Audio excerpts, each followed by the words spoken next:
नमस्कार मेरे प्यारे किसान साथियों, एग्रीकल्चर बाबा में आपका हार्दिक स्वागत है। इस वीडियो को शुरुआत करने से पहले आप इस फोटो को देखिए और अच्छे से एनालिसिस कीजिए कि इस फोटो में आखिरकार है क्या। हालांकि इसकी पूर्ण पुष्टि और पूर्ण सच्चाई का मैं दावा नहीं कर सकता क्योंकि ये मुझे ट्विटर से प्राप्त हुई थी, लेकिन ऐसी बहुत सी फोटो हैं जो हमारे निजी जीवन में हमें देखने को मिल जाएगी।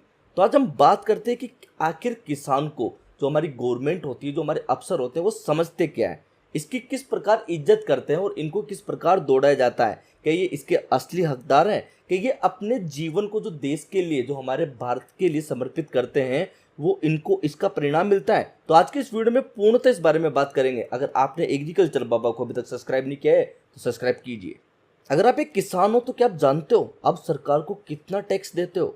हर चीज में टैक्स देते हो। हम बात करते हैं कि अगर आप खेती करते हो, किसानी करते हो, उसके लिए कोई यंत्र खरीद के लाते हो, उसमें भी आपको गवर्नमेंट को जीएसटी देना पड़ता है। उसके बाद हम बात करते हैं जो आप अपने खेतों के लिए बीज मार्केट से खरीद के लाते हो, इसमें भी आपको गवर्नमेंट को जीएसटी देना पड़ता है। उसके बाद जो पेस्टिसाइड्स खरीद के लाते हो, जो दवाइयाँ खरीद के लाते हो, उसमें भी आपको जीएसटी देना पड़ता है। अगर आप सड़क का उपयोग कर रहे हो और अपने साधन को किसी दूसरी जगह लेकर जाते हो तो वहाँ पर भी आपको टोल टैक्स के रूप में गवर्नमेंट को टैक्स देना पड़ता है। उसके बाद जो आप अपने निजी जीवन में कपड़े खरीद रहे हो या फिर कोई खाद्य सामग्री खरीद रहे हो जो बाजार से लेके आते हो, तो उसमें भी आपको गवर्नमेंट को टैक्स देना पड़ता है। और ये टैक्स किस चीज़ के लिए देना पड़ता है? ताकि सरकार हमारी किसी भी प्रकार की सहायता कर सके, मतलब जो सुविधाएं देती है वो हमें सरकार दे सके। लेकिन अगर कोई किसान मित्र हमारा किसी चीज़ के लिए सरकार के पास जाता है तो उससे किस प्रकार का व्यवहार करते हैं ये अधिकारी, अगर इसकी जो आपको ग्राउंड लेवल रिपोर्ट है इसके बारे में पूर्णतः सच्चाई सामने आ जाए तो एक किसान की जो असली समस्याएं होती है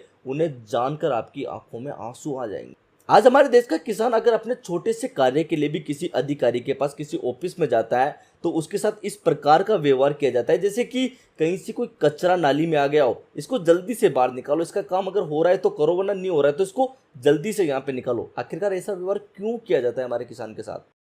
पिछले दिनों गांव आया हुआ था। हालांकि मैं एक मीडियम क्लास फैमिली गांव से जुड़ा हुआ था, लेकिन शुरुआत से शहर में रहा, वहां पर ही अपने बिजनेस सेट किए। लेकिन बाद में जब वापस अपने गांव की तरफ मुख किया, अपने गांव की तरफ मैंने जो अपनी संस्था है राधे रानी ऑर्गेनिक फर्टिलाइजर, इसकी शुरुआत की, तो मुझे एक बहुत बड़ी समस्या देखने को मिली।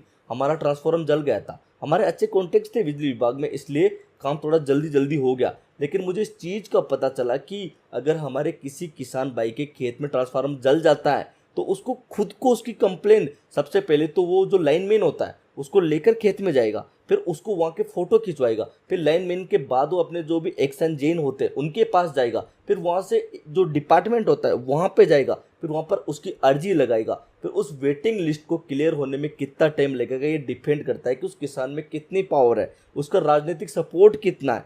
इतने होने के बाद जब उसका ट्रांसफार्मर में नंबर आएगा तो वो अपने पैसे से गाड़ी लेकर उसको लेके आएगा और खुद उसको चढ़वाएगा।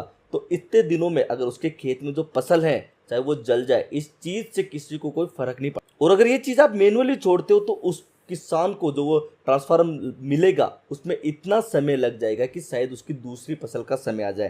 तो ये व्यवस्था क्यों है? जो किसान आपको इतना टैक्स का पैसा दे रहा है, आप उसके लिए इस प्रकार की सुविधा मुहैया करवा रहे हो, तो इसका जिम्मेदार कौन है? जो किसान अपनी पसीने की कमाई से इस देश का पोषण कर रहा है, इस देश को अन्न दे रहा है, उसके लिए इस प्रकार का सोतेला व्यवहार क्यों? ऐसी बहुत सी घटनाएं, ऐसे बहुत से कारण है। पटवारी, कानून का तहसीलदार, इनसे किसान को अगर कोई कार्य पड़ता है तो इनसे इतने चक्कर कटवाए जाते हैं कि आप सोच नहीं सकते। एक शहर का आदमी अगर कोई समस्या होती है तो सीधा हेल्पलाइन नंबर पे लगाकर कॉल करके अपनी समस्या को दर्ज करवाता है और छोड़ देता है और वो ऑटोमेटिकली सोल्व हो जाती है। लेकिन ये किसान के साथ नहीं होता, उसको अपनी समस्या अपने दम पर सोल्व करवानी पड़ती है, वो भी खुद के पैसे से। तो आखिरकार ये किसान के साथ क्यों होता है?